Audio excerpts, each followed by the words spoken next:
தன்னார்வ மூலமாக தேவையான பொருளாக கொண்டாந்து கொடுத்தோம்.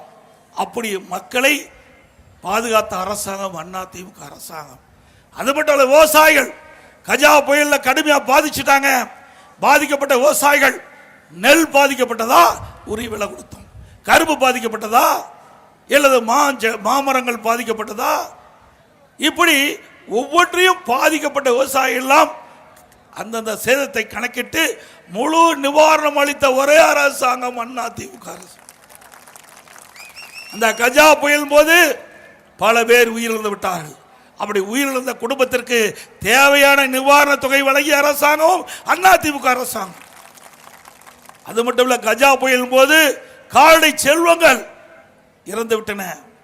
மாடு, பசுமாடு, ஆடு, கோழி இதெல்லாம் இறந்து விட்டன. அதுக்கெல்லாம் கணக்கு போட்டு அந்த விவசாயிகளுக்கு, பாதிக்கப்பட்ட விவசாயிகளுக்கு, கால்நடை இழந்த விவசாயிகளுக்கு அதற்கு ஏற்றவாறு நிதி உதவி அளித்த அரசாங்கம் அதிமுக அரசாங்கம்.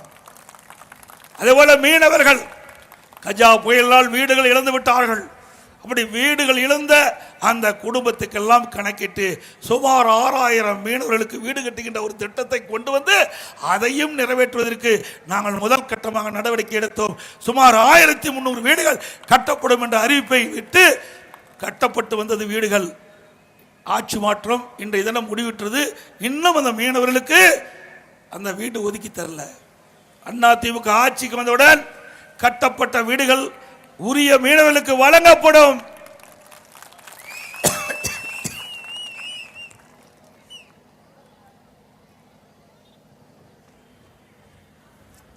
அதே போல விலைவாசி உயர்வு. திராவிட முன்னேற்ற கழகம் எப்பொழுதெல்லாம் ஆட்சிக்கு வருமோ அப்பொழுதெல்லாம் விலைவாசி உயரும். இன்றைய தினம் மின்னை முட்டுகின்ற அளவுக்கு விலைவாசி உயர்வு. இன்னைக்கு அதிமுக ஆட்சியில் 2021 அதிமுக ஆட்சி அது வரைக்கும் நாட்டை ஆண்டது. அந்த காலகட்டத்தில்